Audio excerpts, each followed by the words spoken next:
मुझे तब भी ये नहीं था कि क्या बात करना चाहते हैं। तो अगले दिन मॉर्निंग में फिर मैं गोरखपुर की फ्लाइट पकड़ के वापस गोरखपुर चला गया। तो 17 की शाम को उनका फ़ोन आता है कि आप कहाँ हैं? मैंने कहा मैं तो गोरखपुर चला गया हूँ।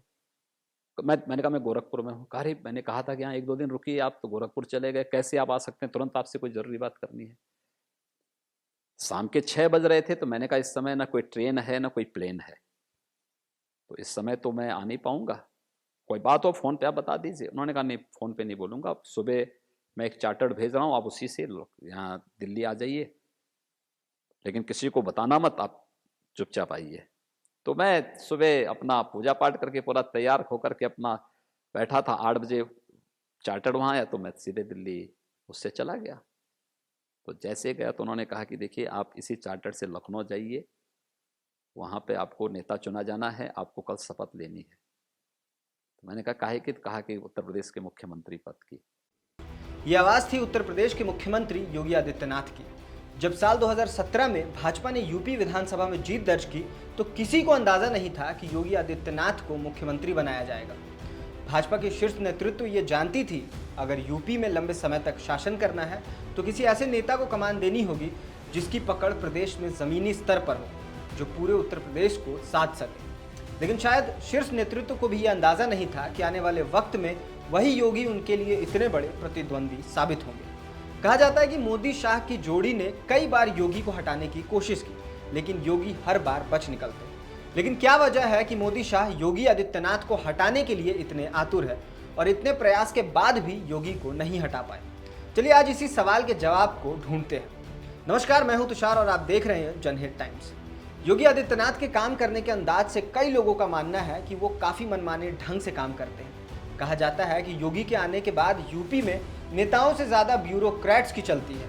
यही कारण है कि योगी के कई विधायक मुखर होकर अपनी नाराजगी जाहिर कर चुके हैं। भाजपा के शीर्ष नेतृत्व अपना नियंत्रण बनाए रखने के लिए अपने पसंदीदा नेताओं को राज्य के कैबिनेट में जगह देती रही है, लेकिन कहा जाता है कि योगी ने कई बार इसमें भी अपनी मनमानी चलाई, जो सीधे तौर पर मोदी की अवहेलना थी। यूपी 2022 विधानसभा चुनाव से ठीक पहले प्रधानमंत्री मोदी की योगी आदित्यनाथ के साथ भाजपा द्वारा एक फोटो शेयर की जाती है, जहां पीएम मोदी योगी के कंधे पर हाथ रख उन्हें कुछ समझा रहे हैं। इस तस्वीर के जरिए ये बताने की कोशिश की जा रही थी कि केंद्र और योगी के बीच सब कुछ ठीक है। लेकिन मोदी और योगी के बीच ऐसा क्या हुआ कि भाजपा को ऐसी फोटो शेयर करनी पड़ी? दरअसल यूपी 2022 विधानसभा चुनाव से ठीक 6 महीने पहले ये खबर जोरों पर थी कि योगी आदित्यनाथ को अब मुख्यमंत्री पद से हटाया जाएगा।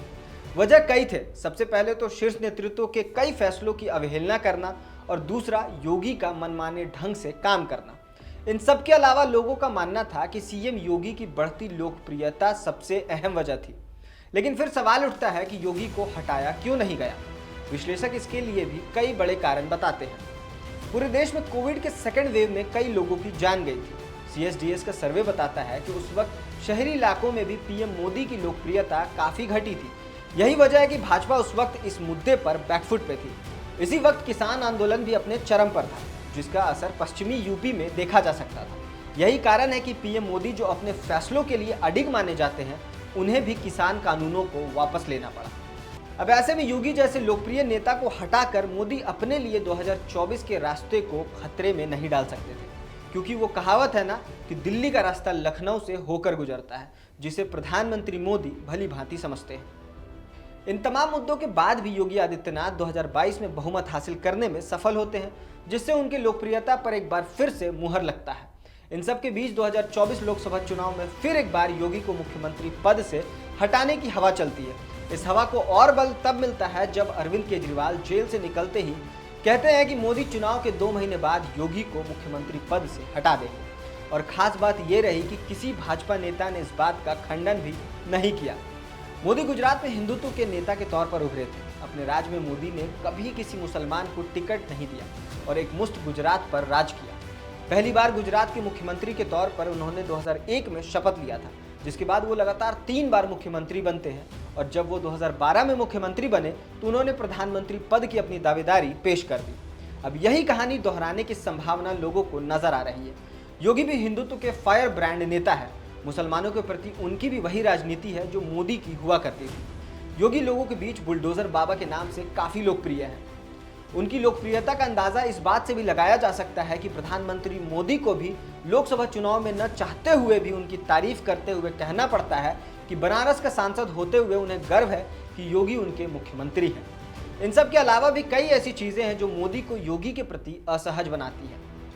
योगी आदित्यनाथ यूपी जैसे बड़े सूबे के मुख्यमंत्री 2 बार से हैं और अगर वो 2027 विधानसभा में जीतते हैं तो तीसरी बार मुख्यमंत्री बनने की राह पर होंगे, जिसके बाद 2029 के आम चुनाव से पहले अपने आप को प्रधानमंत्री दावेदार के तौर पर वो पेश कर सकते हैं। और मजेदार बात यह है कि मोदी की ही तरह योगी के सर पर भी आरएसएस का हाथ होने का दावा किया जा रहा है। इन सब के बीच जो इस बात का अंदाजा लगा रहे थे कि लोकसभा चुनाव के बाद योगी को हटा दिया जाएगा, इस बात पर भी अब संशय है, क्योंकि मोदी के पास अब खुद बहुमत नहीं है, वो एक गठबंधन की सरकार चला रहे हैं। ऐसे में सवाल ये उठता है कि क्या मोदी के पास अब इतनी ताकत बची है कि वो योगी को हटा सके। कैसी लगी हमारी ये वीडियो कमेंट करके जरूर बताएं और वीडियो पसंद आई हो तो लाइक करें, शेयर करें और चैनल को सब्सक्राइब जरूर करें। धन्यवाद।